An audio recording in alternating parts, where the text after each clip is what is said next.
Mirror, mirror on the wall, and that is the picture you see up on the screen right there. And what it is you see a cat looking in the mirror, and what's reflected back is a lion. Well, the truth is that the mirror always reflects the real you. It never reflects what you're not. So I think there was a little voodoo and hoodoo going on with that mirror, but I think that the cat is a lion in cat's clothing. Does that make sense? Okay. So the truth is that the cat really does possess the strength and the courage of the lion. And so I'm naming our little cat exercise today Linus. So that's Linus. So I think the cat maybe really was a cat to begin with. But he did all his spiritual mind treatment every day like we're all doing, right? He meditates. And he's even been going to a spiritual counselor, a guru of sorts.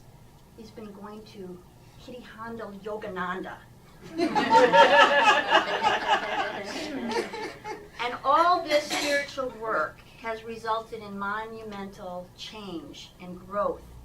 And a transformation occurred. And so he really is lion. He may still see himself as a cat, but the truth is that the spiritual essence of who Linus is a lion, because the mirror never lies. So what I'm going to talk about today is not going to be new to any of you who have been in this teaching even a short while. Life is a mirror. And if you ever doubted that, then I would like to suggest that you try an experiment. So every morning for the next 3 weeks, the minute you get up, the minute you get out of bed, go into the bathroom and look in the mirror. And I want you to take an inventory of what you're feeling right then. What are the prevailing thoughts that you woke up with? And then at the end of the day, I want you to reflect on your day. And I guarantee you that your day will have gone kind of like those first prevailing ideas that you had when you looked in the mirror. A few days ago, I woke up and I was worrying and fretting. Marty, I wish I was more like you. You said when I worry, I take a nap. Man, I wish I could do that. But one of the habits I have not been able to overcome is I still do worry an awful lot. So I woke up one morning and I was worrying, and it was about a real estate transaction. And so I got out of bed and I looked in the mirror, and what did I see? Oh, I'm so worried.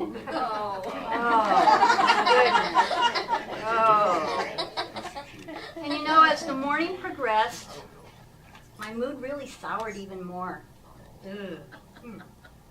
And I have to admit that I really wasn't surprised that my day didn't start rolling along too well, because you know, we know in this teaching that like attracts like. But for some reason, probably habit, I remembered something. I am a religious scientist. I know that the only way I'm going to dig myself out of that hole is to lift myself up from it. And so this is sort of what I looked like. So far that day, this is what was going on. Have you ever had one of those days? So I was having the experience of nothing going right. So what do you do when nothing's going right? You got to go left. You got to turn left. Remember that. When something's not going right, your option is to go left. So I want to talk a little bit for a moment about someone we know and love, Wayne Dyer. And one of his famous, probably his most famous adage or saying is, when you change the things you look at, the things you look at change. So as far as I was concerned, so far that day, my day hadn't been going so well, and I had to start looking at things differently if I wanted things to change. So I replaced those sour thoughts and those poor expectations with images of calm, with images of peace and serenity. So when you get yourself in a rut of negative thought, the only way to get out is to have positive thoughts. And I want to quote Ernest Holmes, because I know some people in this movement disagree with my thought on this, or my belief, and that is what Ernest Holmes said is, when some things are not going right, you turn entirely away from the condition to its opposite. Never look at that which you do not wish to experience. And so my belief is I don't want to dwell in that pity party that I'm having. I want to move through it and get out of it. I want to look at the exact opposite. And so I mentioned earlier that I started a book study. It is Peace is Every Step by Thich Nhat Hanh. And in one of the segments that's entitled Blaming Never Helps, Hanh does what Wayne Dyer suggests or contends. And he talks about blame, and that he says it never has a positive effect, ever. No blame, no reasoning, no argument ever has an effect. Only understanding has an effect. And if you can understand, and if you can show that you understand, you can love. And when you can experience love, then things change, because you have changed the way you looked at it. You changed the way you looked at it, and the only possible outcome was a changed outcome. And I tried this myself about 6 weeks ago. I had a client come to me. Well, actually, she called me, and I've been working with this lady for a while. And when she can't reach me, she leaves voicemails, and sometimes they're quite long. And she left me a voicemail, and it was really venomous. And in her voicemail, I could tell just by her tone of voice and what she was saying that she was in a place of blame and anger and probably frustration. And on this voicemail, she said she was going to sue me. And, you know, as a realtor, that kind of the hair on the back of my neck was standing up. But see, I knew that what she said. Yeah, I knew that what she said. I knew that what she said wasn't really true, and she either had misinformation or something wasn't quite right there. So, however, as I'm listening to it, I start to get angry, and I'm starting in my mind to blame her. My reaction was anger. Those teeth really started showing themselves.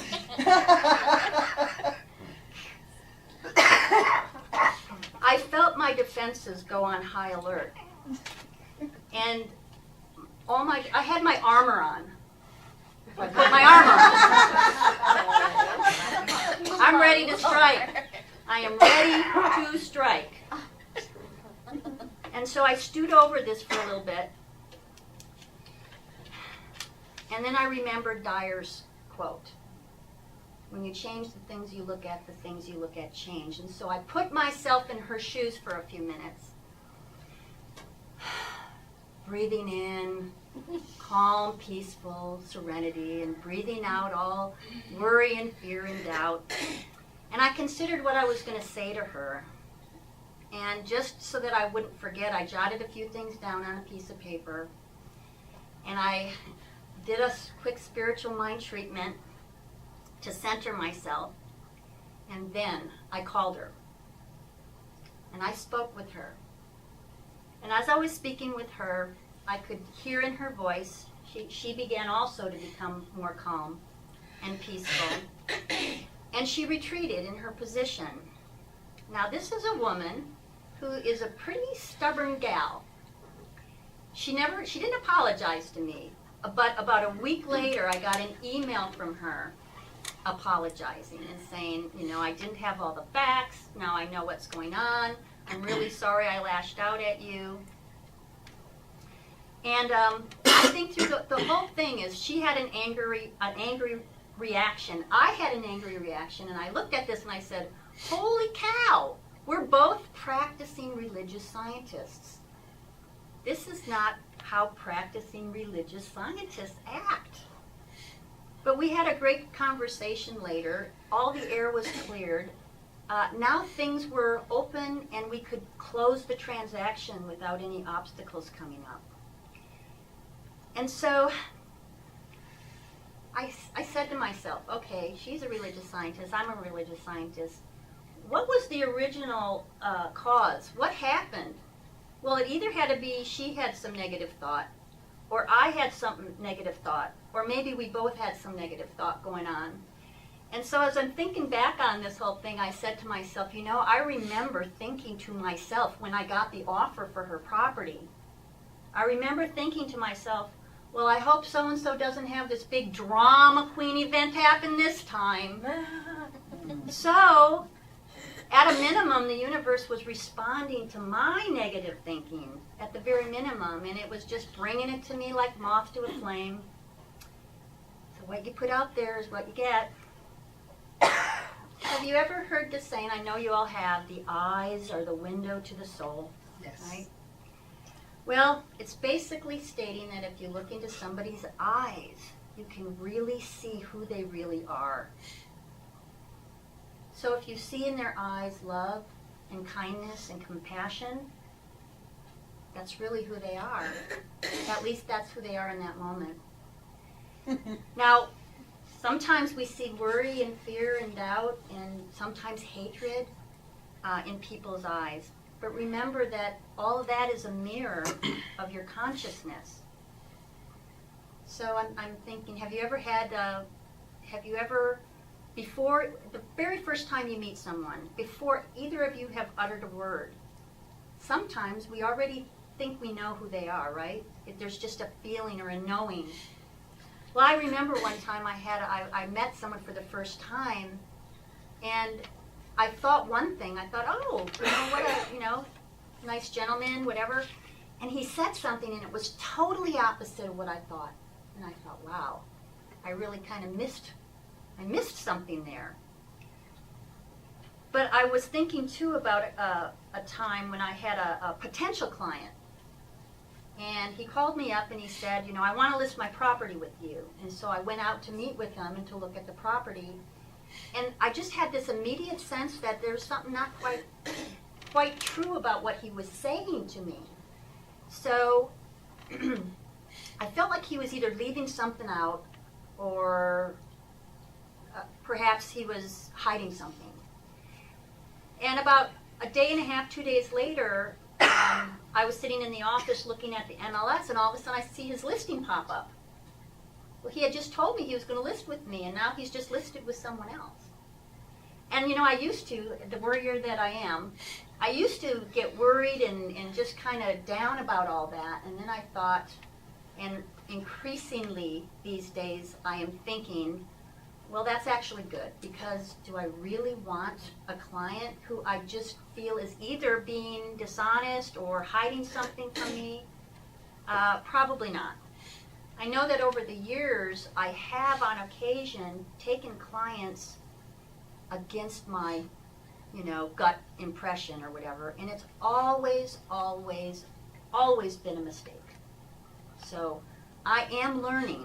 That's the good thing. I love reading Ernest Holmes. And one of my favorite books of Ernest is called Creative Mind and Success. And it's a small book. It's probably maybe 100 pages, but it's a very quick read. The print's big, the pages are small. But that book is all about the inner being reflected in the outer. It is a book about mirroring.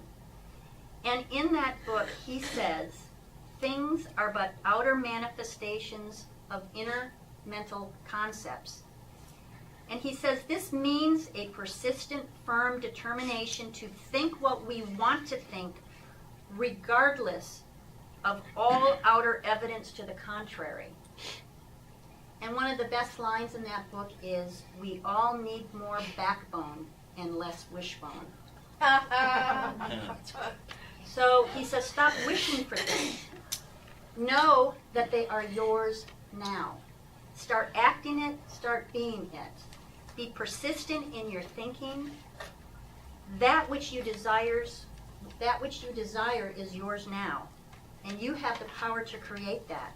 You can have anything that you desire and believe that you can have. And I know a lot of us really work on that. And sometimes we say, well, I want a red sports car that goes 100 miles an hour and it's got these kind of seats and and what we really want when we ask ourselves, when we really drill down to what it is we want a reliable car. We want to be safe in the car. We want it to get us to work and back.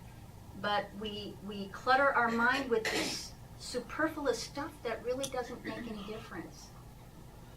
So I get a blue Honda Civic instead.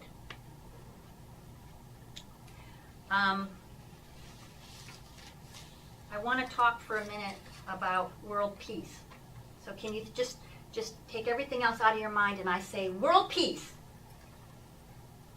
What comes to your mind? Yoga. Okay. All right. So is what comes to your mind a scene of peaceful cohabitation? That's yoga. That's yoga. Or are you one of those people who say, world peace, yeah, right, when pigs fly? And here we're back to the... I like what the Dalai Lama says. He says that peace first comes from the internal transformation of individuals. And then he goes on to say, in fact, that's the only way we can enjoy a greater global peace.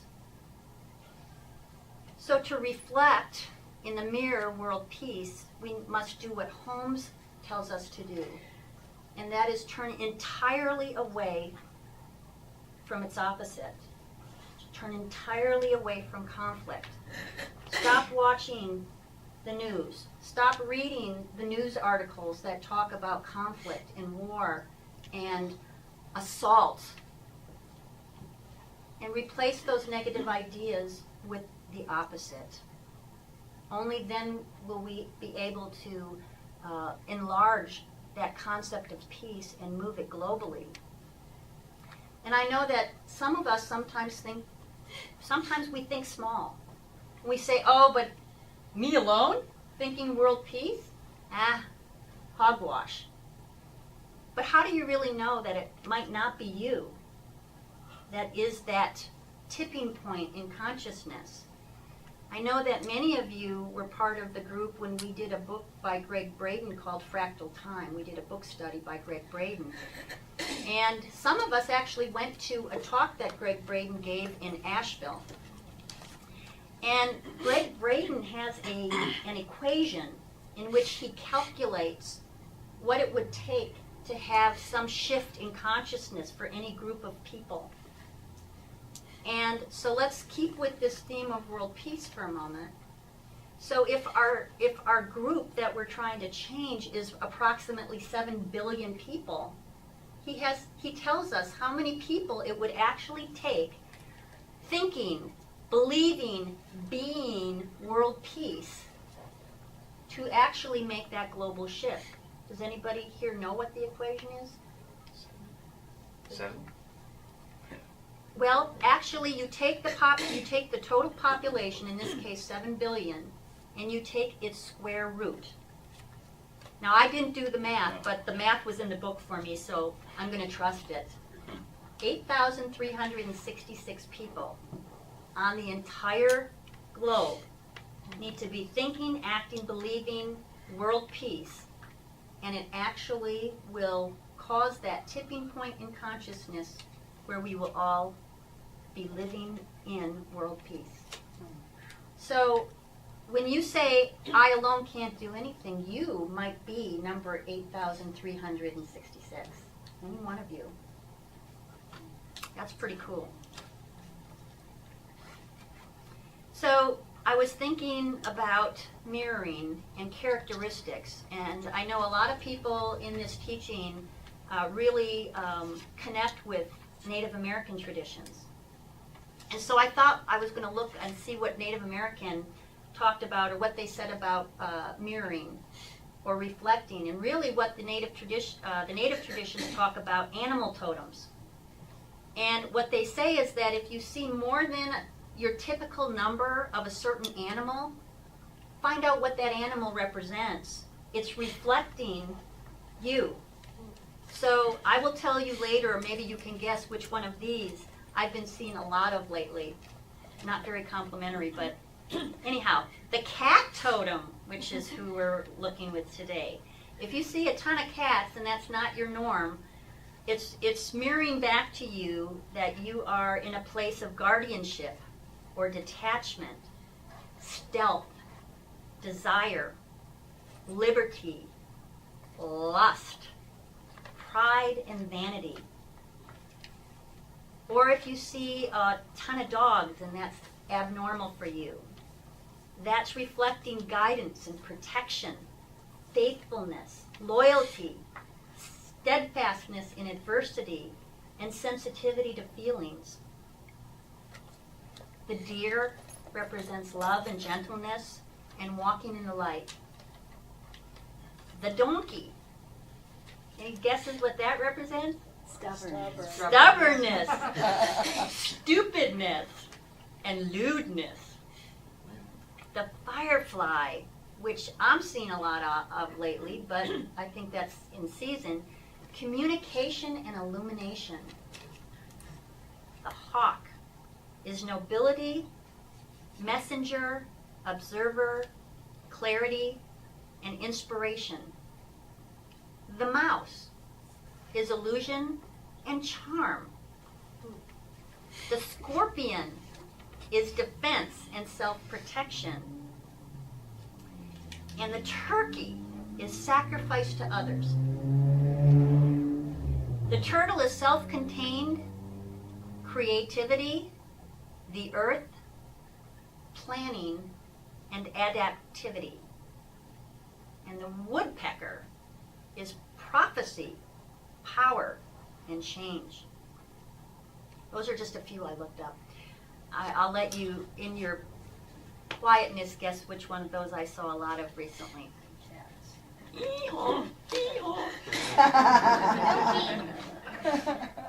Okay, so many ancient traditions and contemporary mystics know the truth about human life and how it unfolds. And Confucius is often cited or given credited with the adage, as above, so below. And Ernest Holmes also says that life is a mirror and will reflect back to the thinker what he thinks into it. He tells us that from the universe nothing can be hidden. The very walls have ears, and the mirror of life cannot help reflecting back to us that which we really are. So you are creative, powerful, spiritual beings, made in the image, in the mirror image of the one power and presence. So, know what you want. Know that it is yours right now. As within, so without. And I'm going to ask you, what do you see in the mirror? And I have one more reading from Ernest Holmes I'd like to read. And this is from his book, How to Change Your Life.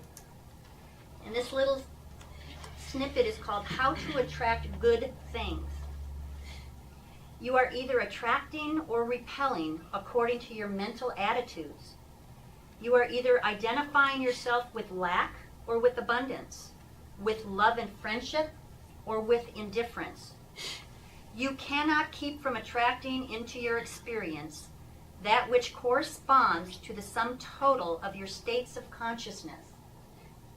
The law of attraction and repulsion works automatically. It's like the law of reflection. The reflection corresponds to the object held before a mirror.